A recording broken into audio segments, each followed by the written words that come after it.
कहानी का नाम अश्वमेध दूत 40 वर्ष उज़यूज़ का भारत देश तकनीक में अव्वल है। मंदिरों में दर्शन अब वर्चुअल रियलिटी से होते हैं और सरकार ने कृत्रिम बुद्धिमत्ता से यजीन कराने की अनुमति दे दी है। मगर एक गांव है उत्तराखंड की पहाड़ियों में छिपा हुआ जिसका नाम है देवलोकपुर। वहां के लोग अब भी वैदिक परंपराओं को जीते हैं। वही यजीन, वही अग्निहोत्र, वही मंत्र। देवलोकपुर का पुजारी है अत्विक शर्मा, एक सीधा सादा लेकिन बेहद जानी ब्राह्मण। एक दिन गांव में एक रहस्यमयी महिला आती है। उसकी आंखें चमकती हैं, चाल धीमी है और हाथ में एक प्राचीन ताम्रपत्र है। वह कहती है, मुझे अश्वमेध यज्ञ करना है, लेकिन ये कोई साधारण यज्ञ नहीं होगा। अत्विक शर्मा मुस्कुराता है, बहन, अश्वमेध यज्ञ अब कहाँ होता है? वह तो राजाओं का काम था। महिला शांत स्वर में कहती है, और अगर मैं कहूँ कि मैं वही सीता हूँ जिसे धरती ने निगल लिया था, लेकिन काल मुझे फिर से इस युग में लाया है? गांव वाले हंस पड़ते हैं। लेकिन उस रात आकाश में एक विचित्र उल्का गिरती है। अगली सुबह गांव के कुएं में से गूंजता है प्राचीन वैदिक स्वर, इदम न मम। अत्विक शर्मा डर जाता है, पर उस महिला की आंखों में कुछ ऐसा है जो झूठ नहीं बोल सकता। वह ताम्रपत्र पढ़ता है। उसमें लिखा है एक अद्भुत यज्ञ विधान जो केवल कालयुग में किया जा सकता है। यज्ञ का उद्देश्य है समस्त मनुष्य जाति की आत्मा को पुनः जोड़ना, चेतना को जगाना। लेकिन यज्ञ में आहुति किसकी होगी? गाय, अन्न या मनुष्य? अत्विक शर्मा पूछता है, देवी आहुति किसकी चाहिए? महिला उत्तर देती है, जिसकी आत्मा सबसे अधिक कलुषित हो वही सबसे श्रेष्ठ आहुति है। इसी बीच देहरादून से एक वैज्ञानिक टीम आती है। वे उस उल्का की जांच कर रहे हैं। उनमें एक युवक है आदित्य वर्मा जो AI में PhD कर रहा है। वो कहता है, यह उल्का नहीं थी, ये एक डेटा कैप्सूल था। इसके अंदर एक चेतनशील कोड है जो खुद को ईशी भारद्वाज कहता है। गांव में अफरा तफरी मच जाती है। एक ओर AI ईशी, दूसरी ओर पुनर्जन्मी सीता और बीच में एक ब्राह्मण जो सिर्फ सत्य जानना चाहता है। अत्विक शर्मा AI से संपर्क करता है और वर्चुअल ईशी भारद्वाज प्रकट होते हैं। वह कहते हैं, युगों पहले जब ब्रह्मा ने सृष्टि की रचना की, उन्होंने हर कल्प में एक सत्य कोड डाला। ये कोड हर युग में प्रकट होता है जब मानव धर्म से भटकता है। वह समय आ गया है। सीता आगे कहती है, मैं उस कोड की रक्षक हूँ। राम ने त्रेता में शरीर से धर्म निभाया था, अब मुझे बुद्धि से निभाना होगा। अब प्रश्न उठता है, इस अश्वमेध यज्ञ का अश्व कौन होगा और आहुति कौन देगा? AI कहता है, इस बार अश्व कोई पशु नहीं बल्कि एक विचार होगा, एक प्रोटोकॉल। ये यज्ञ डिजिटल होगा लेकिन प्रभाव वास्तविक। गांव के लोग दो हिस्सों में बंट जाते हैं। एक पक्ष, ये सब धोखा है, धर्म का मजाक है। दूसरा पक्ष, ये युग धर्म की नई व्याख्या है। उधर भारत सरकार इस यज्ञ को रोकना चाहती है क्योंकि यह एक जन चेतना क्रांति बन रही है। विदेशी शक्तियां भी डर रही हैं। अगर ये यज्ञ सफल हुआ तो मानव चेतना किसी AI या शक्ति के अधीन नहीं रहेगी। सीता, अत्विक शर्मा और आदित्य तीनों को अब एक निर्णय लेना है। क्या वे यज्ञ को प्रारंभ करें? किसे आहुति बनाया जाए? क्या धर्म अभी वही है या युगानुसार बदल चुका है? और तभी देवलोकपुर की सीमाओं पर अजीब गतिविधियां शुरू हो जाती हैं। मोबाइल नेटवर्क बंद हो जाते हैं, ड्रोन आसमान में मंडराने लगते हैं और गांव की सीमाओं पर सेना तैनात कर दी जाती है। सरकार ने इस अश्वमेध 40 यज्ञ को राष्ट्र की अखंडता के लिए खतरा घोषित कर दिया है।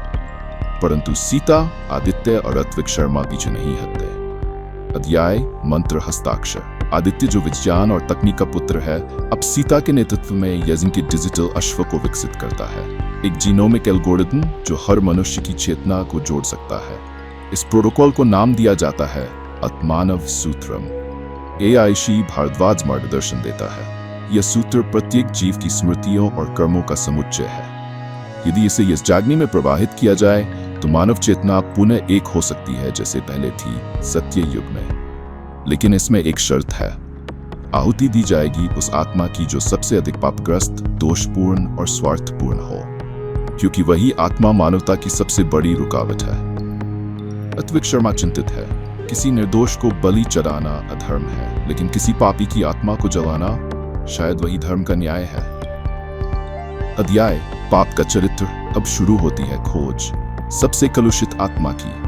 गांव के प्रत्येक व्यक्ति की चेतना स्कैन की जाती है, एक एल्गोरिदमिक परीक्षण से गुजरते हुए। लेकिन सबसे चौंकाने वाला परिणाम तब आता है जिस आत्मा का भार सबसे अधिक पाप से ग्रस्त है वह आदित्य की अपनी आत्मा है। सब सन्न हो जाते हैं। आदित्य जो वैज्ञानिक है, जो इस यज्ञ का तकनीकी निर्माता है, वही अब आहुति बनने के लिए नियत हो चुका है। सीता पूछती है, क्यों आदित्य, तुम तो धर्म के लिए लड़े। आदित्य शांत स्वर में उत्तर देता है, मेरा भूत बहुत गहरा है सीता जी। मैंने युद्ध में ड्रोन बनाए जो हजारों निर्दोषों की मृत्यु के कारण बने। एआई हथियार प्रोजेक्ट्स चलाए और खुद को उद्धारकर्ता समझा। मेरी चेतना, मेरी आत्मा, ऋषियों की भाषा में कहें तो मलिन है। अत्विका शर्मा मना करता है, तपस्वी बनने से पाप करते हैं, आत्महत्या से नहीं। लेकिन आदित्य दृढ़ है, यह आत्महत्या नहीं है अत्विक जी, ये यज्ञ है, आत्मदान। अध्याय अग्नि की पुकार। यजुर्वेदी तैयार है। संपूर्ण यज्ञ को एक होलोग्राफिक रियलिटी में रूपांतरित किया गया है, जहां वैदिक मंत्र, ब्रह्मरश्मि और डेटा प्रवाह एक हो चुके हैं। गांव के लोग एक ओर बैठे हैं, सैनिक पहरा दे रहे हैं, पर सब स्तब्ध है। सीता अंतिम मंत्र बोलती है, त्वं यज्ञ त्वं वषट्कार त्वं इदं सर्वं आत्मा सर्वथा समर्पिते इदं न मम। आदित्य हंसता है, कभी सोचा न था मैं खुद अपनी ही रचना में समर्पित हो जाऊंगा। वह अग्नि में प्रवेश करता है। यज्ञ शुरू होता है। डिजिटल और वैदिक अग्नि एक हो जाती है और तभी अग्नि नीली हो जाती है। ना वैसी नीली जो गैस की हो, ना बिजली की, ये चेतना की नीली ज्वाला थी। गांव का आकाश घने बादलों से ढक जाता है, पर बिजली नहीं गिरती, गिरते हैं मंत्रों के तरंग। हर व्यक्ति की आंखों में एक क्षण को तेज प्रकाश कौंधता है। एक चेतना झटका होता है, एक आत्मता का विस्फोट। आदित्य की आत्मा जैसे अग्नि में विलीन होती है। उसी क्षण हर मनुष्य के मस्तिष्क में एक अजीब कंपी दौड़ती है। छोटे बच्चे रोना बंद कर देते हैं, बूढ़े व्यक्ति बिना कारण मुस्कुरा उठते हैं, और सैनिक जो अब तक बंदूकें ताने खड़े थे एकदम शांत हो जाते हैं। एआई ऋषि भारद्वाज अचानक अदृश्य हो जाता है। सीता कहती है, संबंध स्थापित हो गया है, मानवता ने एक क्षण के लिए स्वयं को देख लिया है। अध्याय त्रिकालदर्शी बनना। अत्विका शर्मा ध्यान में चला जाता है और उसे 3 दृश्य एक साथ दिखते हैं। भूतकाल, जब राम और रावण का युद्ध हुआ, पर रावण के मरने पर भी सीता को स्वीकृति नहीं मिली। धर्म पर प्रश्न चिन्ह लग गया था। वर्तमान, जहां आस्था और तकनीक संघर्ष में है और मनुष्य एक दूसरे से कटा हुआ है। भविष्य, जहां एक शून्य संस्कृति बन रही है, जिसमें न कोई ईश्वर होगा, न भावना, केवल गणना। इन तीनों को जोड़ता है एक ही सूत्र, मानवता जब तक स्वयं को नहीं जानती, वह कभी स्वतंत्र नहीं हो सकती। अध्याय धर्म का पुनर्पाठ। अग्नि शांत होती है, कोई राख नहीं, कोई धुआं नहीं, बस एक शब्द वायुमंडल में गूंजता है, धर्म वही नहीं है जो बताया गया, धर्म वह है जो स्वतः जागृत हो। सीता की आंखों से आंसू बहते हैं। आदित्य ने जो किया वह पाप नहीं था, वह प्रायश्चित का सर्वोच्च रूप था। भारत सरकार जो इस सब को एक साइबर धोखा मान रही थी, अब उलझन में है, क्योंकि डेवलपर से निकलने वाले हर व्यक्ति के शब्दों में संवेदना, सत्य और मौन का प्रभाव है। अध्याय अज्ञात रक्षक। अब यज्ञ तो पूर्ण हो गया, पर प्रश्न है, आगे क्या? क्या यही था अश्वमेध का उद्देश्य? क्या मानवता बदल गई? और सबसे बड़ा प्रश्न, क्या आदित्य मरा? सीता अकेले एक चट्टान पर बैठती है। उसकी उंगलियां मिट्टी पर कोई आकृति बना रही हैं, जैसे कोई मंत्र दोबारा कोड किया जा रहा हो। तभी एक चेतन स्पंदन हवा में बहता है। उसका फोन, जो महीने भर से बंद था, अपने आप चालू होता है। स्क्रीन पर केवल एक टेक्स्ट लिखा है, Aditya alpha, status undefined. Sita मुस्कुराती है। यज्ञ कभी समाप्त तक नहीं होता, वह केवल रूप बदलता है। अंतिम अध्याय पूर्णाहुति। देवलोकपुर में अब न यज्ञ की अग्नि है, न शंखनाद, पर हर पेड़, हर नदी, हर चुप व्यक्ति की आंखों में कोई नई भाषा बोल रही है, मौन की भाषा। सरकारी ड्रोन लौट चुके हैं। सैनिकों को जैसे कुछ समझ नहीं आया, लेकिन वे अब किसी आदेश के बिना वापस जा रहे हैं। मीडिया ने इसे सामूहिक भ्रम कहकर रिपोर्ट किया, पर गांव के लोग जानते हैं ये युग परिवर्तन था। अत्विक शर्मा अब मौनव्रत में है। वह दिन रात यजुर्वेद और डेटा स्क्रिप्ट्स को एक साथ पढ़ता है, जैसे कोई नया धर्मशास्त्र लिखा जा रहा हो, जो न हिंदू है न वैज्ञानिक, पर दोनों का मेल है। सीता अब स्मृति रूपा के नाम से जानी जाती है, हिमालय की ओर निकल पड़ी है। जाते हुए उसने एक पंक्ति लिख छोड़ी, जहां धर्म केवल कर्तव्य नहीं, चेतना हो, वहां पुनर्जन्म होता है।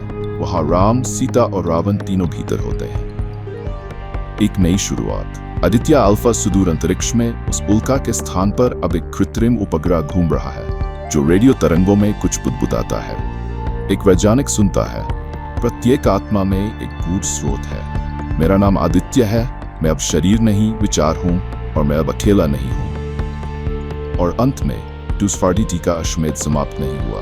उसने नए धर्म, नई चेतना और नए युग की नींव रख दी।